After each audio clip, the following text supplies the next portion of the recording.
So simulan ko na, no. So today nag-launch si TP-Link ng kanyang Wi-Fi 7 na mga produkto. So siyempre hindi pa kasi po lahat ng tao naunawaan kung ano yung Wi-Fi 7, ano yung Wi-Fi 6, ano yung Wi-Fi 5, ganito ganyan. Pag sinabi mong Wi-Fi 5, Wi-Fi 6, Wi-Fi 7, actually may Wi-Fi 6 ipa nga, yan po ay standard. Okay? So, makikita nyo, may chart dyan sa harapan nyo. Nag-start ng Wi-Fi 5 noong 2013. Ang tawag sa kanya, o yung code niya is 802.11ac. Okay, makikita nyo may mga router. Minsan, AC ang nakalagay na name or yung category speed. 3000 AC, 2000 AC. Wala naman atang 3000 AC, pero 1200 AC. Ibig sabihin, Wi-Fi 5 siya na may combined speed na 1200. Hindi po yun yung max speed niya. Combined speed po siya. Okay? So, ganun din naman po sa Wi-Fi 6. 6E man yan or 6, pareha silang 802.11ax. AX naman siya. So, yung AX 3000, ibig sabihin, Wi-Fi 6 siya na may 3000 megabits per second na combined speed. Hindi po yun yung max speed niya, combined speed po siya. So, sa AX 3000 po ni TP-Link, kung hindi ako nagkakamali, mga nasa around 2.4 Gbps or 2400 Mbps yung 5.0, tapos mga nasa around 500 something naman yung 2.4. Okay, pinakaiba ni Wi-Fi 6 sa Wi-Fi 6E is si Wi-Fi 6E meron siya nung 6 GHz na band. So simula Wi-Fi 6 hanggang Wi-Fi 5, if not mistaken, dual band lang po siya. 2.4 saka 5.0 GHz lang po. Hindi po yun yung speed niya, yun po ay yung bandwidth niya. Kumbaga kalsada. Okay, 2.4 which is tumatago sa pader, pero ang kanyang max speed ay konti lang, maliit lang. Kumpara kay 5.0 na hindi nga siya natagos ng pader, hindi siya kasing lakas ni 2.4 in terms of penetrating walls, glass or whatsoever, pero mataas naman yung maximum speed niya per line. So, yun yung sa 5 GHz. Si 6 GHz naman, mas mabilis siya, mas mataas, mas maluwag yung kalsada niya, pero hindi pa rin siya natagos ng wall kasing lakas ni 2.4. Okay? So, maya't maya may maririnig kayong maingay, pagpasensyahan nyo na lang, pero ang masasabi ko lang, yun na po. Kasi may nakikipag-away sa comment section na si Wi-Fi 6 daw may 6 GHz na. Hindi po. Nandito po sa chart, nakikita nyo po, si Wi-Fi 6 ay hanggang 5 GHz lang. So, 2.4 saka 5 GHz, dual band lang po siya. Nagsimula po ang 6 GHz na bandwidth kay Wi-Fi 6E. Okay? Which is yun ang meron din kay Wi-Fi 7. Which is makikita natin mamaya na yung mga products na in-introduce ni TP-Link ay wala po nung 6 GHz. Kasi sa Pilipinas, wala pa pong 6 GHz regulation. Okay? Kaya nagtatanong nga po sa comment section kanina, bakit yung ibang materials nila pinapakita 6 GHz, wala pa naman yun sa Pilipinas. In which may sumagot, meron na, may Wi-Fi 6 na. Hindi po ganun yun. Makikita nyo po ulit dito sa chart, and yan na po. Yan nga po, wala po. Okay? Alright, so next. So, ito pong mga pictures na pinipresent natin is na dun sa video ni TP-Link, ang live siya, and pangit ang quality plus pangit ng angle. So, kailangan ko siyang i-crop. Okay, makikita nyo mamaya kasi may makita kayo dyan, may tao. Tapos yung chat. Okay? So, ito lang, pinipresent lang nila yung multi-link operation. So, kung sa Wi-Fi 7 na talaga na tri-band, which is sa ibang bansa meron, kasama dyan yung 6 GHz. Pero just to prove na sa Pilipinas na Wi-Fi 7 na TP-Link ay dual band lang, yan lang po pinakita nila. 5 GHz saka 2.4 lang po. At marami pa kayo makikita ng ganyan mamaya. So, ito na yung kanilang Archer BE230. So, babalik po ulit tayo dun sa chart. Ang classification po ni Wi-Fi 7 ay 802.11be. So, makikita kayo ng BE23, BE85, BE95, BE3000, ganyan. So, sa naming po ni TP-Link, that means it is a Wi-Fi 7. Pero hindi po sa lahat ng oras, okay? Pero it's good to know. Kaya pag minsan, okay, sige, check mo na kung talagang Wi-Fi 7 siya. Yun po ang titignan nyo. Alright. So, sa tawag nito yan, Wi-Fi rate or Wi-Fi classification, dapat nakalagay 802.11be or naka-state na Wi-Fi 7 BE. Alright? Ngayon, ipapakita dito na si BE230 o yung Archer BE230, yung kanilang entry level Wi-Fi 7 dito sa Pilipinas is merong combined speed na 3.6 Gbps. So ang classification niya is BE3600 o BE3600. Okay? So makikita nyo ang speed niya sa 5 GHz is theoretically 2.8, tapos ang sa 2.4 naman ay 600 something. May mapapakita ako mamaya. Karaniwan ginagawa nila dyan, hati yung dalawa sa 5 GHz, so hanggang 1000 lang talaga maabot mo. Tapos dun sa 2.4 hanggang ano lang, hanggang 300 lang maabot mo kasi hatiin nila yan sa dalawa. May mga ganoon moments. Pero ano siya, papakita rin dito na apat yung antena niya. Papakita ko mamaya yung counterpart niya sa Wi-Fi 6 kasi kung 3.6 lang din naman, tapos sa Wi-Fi 6 yung AX55 nasa tawag natin yan 3,000, tapos ang speed, ang internet mo lang naman aabot lang naman ng ano, di naman aabot ng 2.5, 1 gig lang naman, Wi-Fi 6 ka na lang. Pero if gusto mong makipagsapalaran, medyo may kamahalan to, makikita nyo yung price mamaya. Compare din natin yung price ni AX55, nasa sayo na yon, no? Kung halos same lang naman yung price nila, gusto mo makipagsapalaran sa Wi-Fi 7 na mga features, gusto mo makipagsapalaran kahit na ano, entry level lang naman, sige, ikaw na po bahala. Pero yun lang, ang purpose po natin is educate yung mga buyers. Okay? So, apat lang po yung antena niya. Tapos, 2.5 yung kanyang connectivity. Okay, hindi ko po kasalanan to. Talagang, wala lang po talaga sa angulo yung nagpre-present ng kanilang live kanina. Okay? Tatlo ang kanyang 1 gig port, pero yung kanyang 1 tsaka LAN 1 ay 2.5. Ulitin ko, makikita mo dito 2.8, di ba? Hindi po talaga papalo ng 2.5 kasi mangyayari nga hatiin nila sa dalawa, so 1.4 1.4. So makukuha mo na talaga 1.4. Pero siguro pwede din siya umaabot ng ano, pero hindi siya paabot ng 2.8 kasi nga 2.5 lang yung port. So, makakap siya sa 2.5. Okay? Okay, malakas yung RAM niya. 5.2 yung RAM. And so and so forth. Yung design niya, medyo naka-elevate konti para daw hindi mabilis uminit. Yan. Even yan, cut. Sayang nga eh. Sayang talaga. Pero, wala tayong magagawa. Nagkamali yung nag-present. So, sige. Yan yung live nila. Tapos, nag-zoom out siya. So, makikita nyo dito yung price 5,990. So, mga 6,000. If not mistaken, ito yung sinasabi ko kanina. Ito ay yung AX60.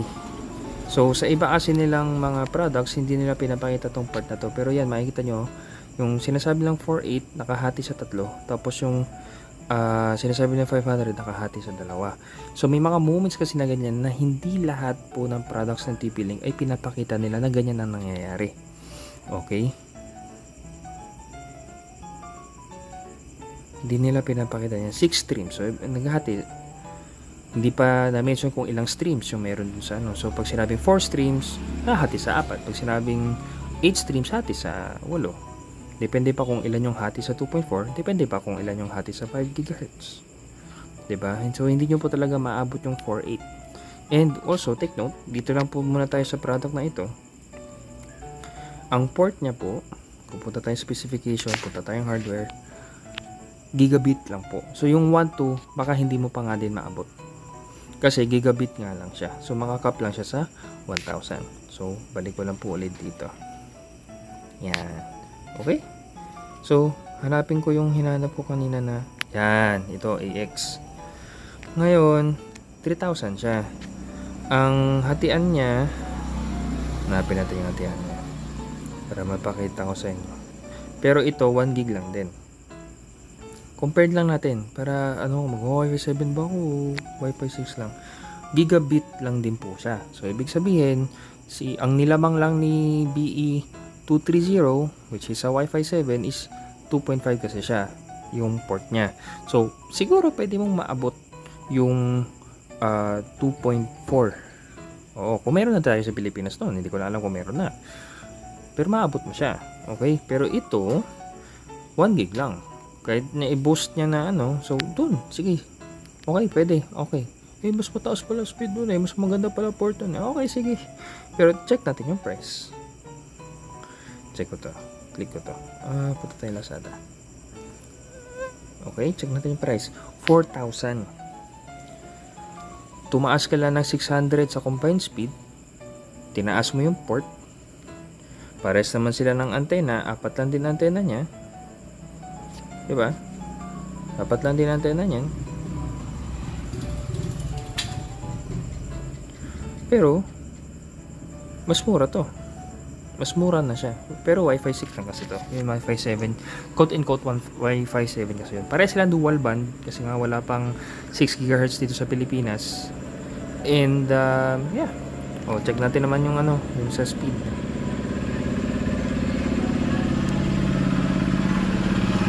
Specification. Punta tayong wireless. 2.4. Yun kanina. Yung nakalagay doon.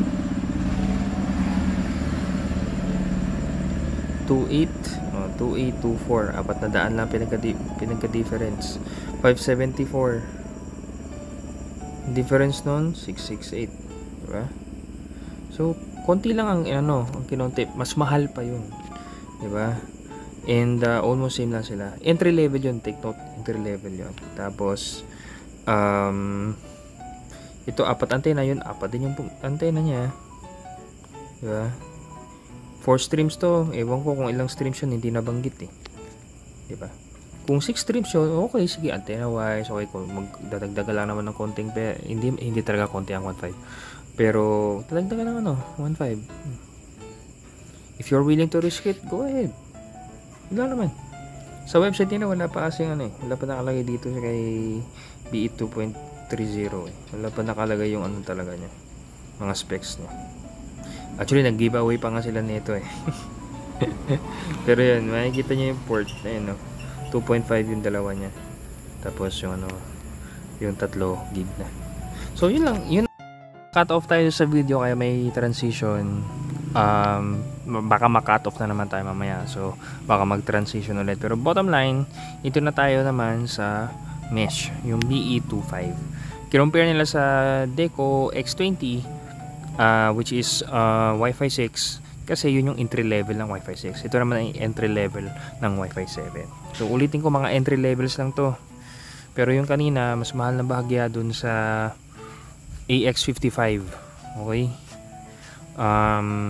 Pero yun nga, willing ka ba dun sa pares naman yung antena nila, konti lang naman dinagdag dun sa speed.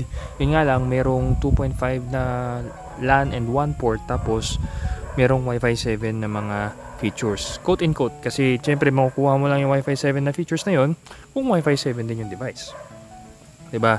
So are you willing? Ako baka maging willing ako kasi dito sa kasi resort, kailangan i-extend yung tawag nito yan, yung sakop nung dun sa guest network. So tignan ko muna, tapos syempre mas maganda pag may globe na dito, pero as of now wala pa, tingnan natin. Pero check ko muna. So anyway, tuloy tayo sa ating discussion. So it has 4 antennas, quad core, MLO, backhaul, same lang din. Tapos dito ko nalabuan, hindi ko kasi maintindihan yung salita ni kuya. Hindi ko alam kung 13,000 for 2-pack tapos 19,000 for 3-pack or 9,000 for 3-pack. Ngayon, if that's the case, check natin naman dun sa X60, which is yung compare niya na speed, kasi 5,000 yun at ito ay sa 5.4. Punta tayo sa buy now, tapos Lazada pa rin kasi sa Lazada tayo bumibili, diba? Kung 3-pack nito nasa 18,000 at yun nasa 19,000, okay, medyo pwede na, doable na siya kahit pa paano, malapit lang yung price. Tapos 13,000 for 13,000 din yung sinabi kanina, yung 13,990, ito 13,640. Okay, sige, close yung price. Tanda mo, entry level yun. Ito yung AX55 saka tong X60, hindi po ito entry level. sa Wi-Fi 6 ha. Hindi po to entry level. Pero yung Wi-Fi 7 natin na pinapakita, yung BE230 saka BE25, entry level po sila. At on par na siya dun sa pricing nung hindi entry level. Pero kasi yung specs din, nandun natin. So, tignan natin yung specs nito. Dito sa specification. Dito muna tayo sa hardware. Ito, gig port lang yon 2.5, dalawa. Ito, dalawa lang din. Kasi nga, which is questionable. Bakit dalawa lang? Pero anyway, dalawa. Okay, sige. Yun, 2.5, ito, 1 gig. So, lamang yung BE25. Pagdating mo sa antena, oops, kiri, whoops. Okay. Sana ba yun? Hindi siya, kasi, ang labo kasi minsan. Hindi kasi isang hulma yung iba-iba Pero yun, it will still boil. Is it 6 streams? It's 4 streams. Diba? Still boil there. Sige, balik ulit tayo ito. Specs natin. Specs wireless. Okay. 4.8. Ang alam ko, pinakita ba? Ilan ang speed dito? Alam ko hindi. Kasi kung pinakita, ko na.